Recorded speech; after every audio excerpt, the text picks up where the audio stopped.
Now, last night, the stars were out for the London premiere of Scoop. It's the big new film from Netflix about Prince Andrew's infamous interview with Emily Maitlis. Well, it's based on the book by former Newsnight producer Sam McAlister. We get to see what really happened behind the scenes. Fantastic. Sam joins me now. I've been lucky enough to see this. Congratulations. Thank you, Lorraine. Was it weird, though, to see that moment in your life, you know, that time? Now it's a movie, for goodness sake, and what a cast! You just can't make this up, really, can you? I mean, I wrote a book, and you were kind enough to have me on about. I remember it well. I thought, basically, like, you know, you read it, my mum, maybe my cat, and here we are with a Netflix movie on the red carpet. Incredible. Next to Billie Piper, who plays me in a movie basically about my life and work. I know, because that was quite good about it. We got a chance to see the build-up to this, the kind of life that you were leading, you know, juggling all these different things. And that, again, was fascinating to see how it all kind of panned out. Because what an extraordinary TV moment. Absolutely. But an amazing moment for you too. Yeah, it's been amazing. I mean, look, the vast majority of people in this country are similar to me. You know, they're working hard, trying to put food on the table, you know, just doing their job, trying to make the best of things.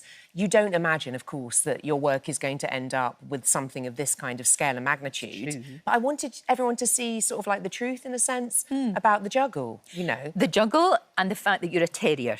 You know, this did not happen. This was not you phoning up and going, we'd quite like at Newsnight to toddle along and interview Prince Andrew. This was such a long time to get there, wasn't it? And you've got to talk to people, talk to his advisors, and then talk to him, and then make it all happen. And then Billie Piper plays you in a movie.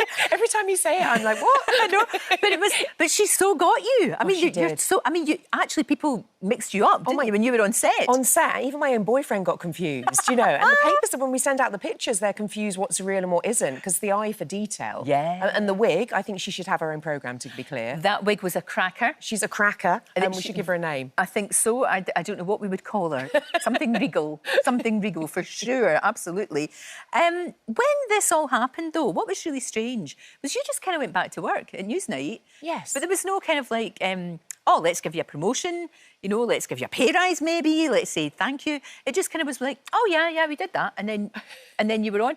And you wanted to write the book, but you couldn't stay and write the book as well, which seems very strange. I've got no beef about that. No, I know. Times are hard and pay rises can't happen. But, you know, factually, I really wanted to put down what had happened because for that year prior, I was the only person that could tell that story of how it happened. Yeah. Obviously, Emily did an incredible job at the interview, but without the interview existing, nothing happens. So indeed.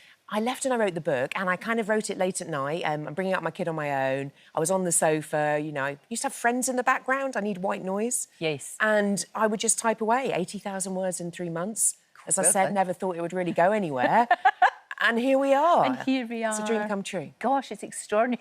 And like I said, the cast is amazing. I mean, you've got Keely Hawes in there, for goodness sake. It's amazing. Prince Andrew's main woman, yes, you know, really. But she resigned afterwards, didn't she? Was it a bit awkward with her? Is it all right now? Well, she's so magnanimous. She's such a classy woman. She was so brilliant at her job. You know, I'm all kind of mad curls, and she's pure class on a glass, as we used to say, and really brilliant at her job in an impossible situation. But the truth is, Lorraine, that when things go wrong, someone takes the hit, and it's usually the second in command in her case, or in my case, the 22nd in command. Right. So we both kind of knew there was peril in what we were doing. Sure. And unfortunately, obviously, the peril fell on her, but she was so amazing with me and really a credit. Oh, that's good. I'm glad to hear that because, I mean, again, Keely Hawes is the epitome of elegance and gorgeousness anyway, but the weird thing, and I know we've talked about this, and I know it was in the book, they thought it was all right. He thought he'd done a good job. He thought he'd done a great job.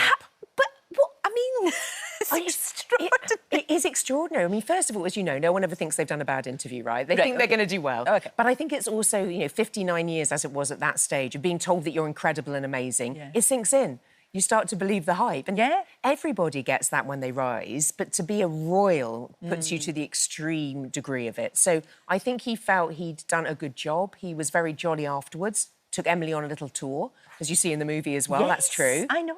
And, you know, it was really a real moment where you saw all the journalists going, oh, my God, we've got to get out of here. You could see that. You could see you just wanted to get the tapes and run for the hills, run back to the BBC before they changed their minds. Correct. And they didn't. I mean, but that, to me, just summed him up in a way. As being either, you could be generous and say naive, you could say dumb, you could say many things, But for him to put himself in that position, first of all, and then to do such damage to his reputation that he basically is now persona non grata, really. No, absolutely. That just doesn't happen usually, does it? It never happens. Not with one interview. Well, that's the thing about it. It was actually, you know, to be pretentious momentarily, incredible moment in journalism. It was. Because who speaks like that openly? Nobody. Nobody. Nobody. So the openness and the length of the interview, I mean, all that time, almost an hour, and obviously the impact of the interview, huge. But he definitely thought it had gone well, but I suspect he probably has realised that it didn't go that great by now. Oh, I think so. We do have another sneaky little look, and this shows you, this is what I love about it, because it shows you all the kind of behind the scenes and what goes on.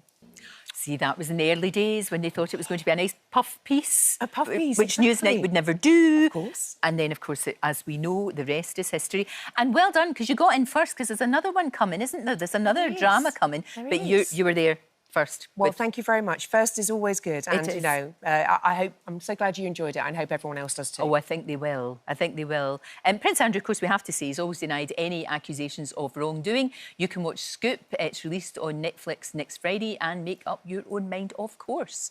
Great to see you. Always. Can't wait to see what you're going to do next. It's going to be something. It really is. It's going to be something very special. Great to see you. Thank you.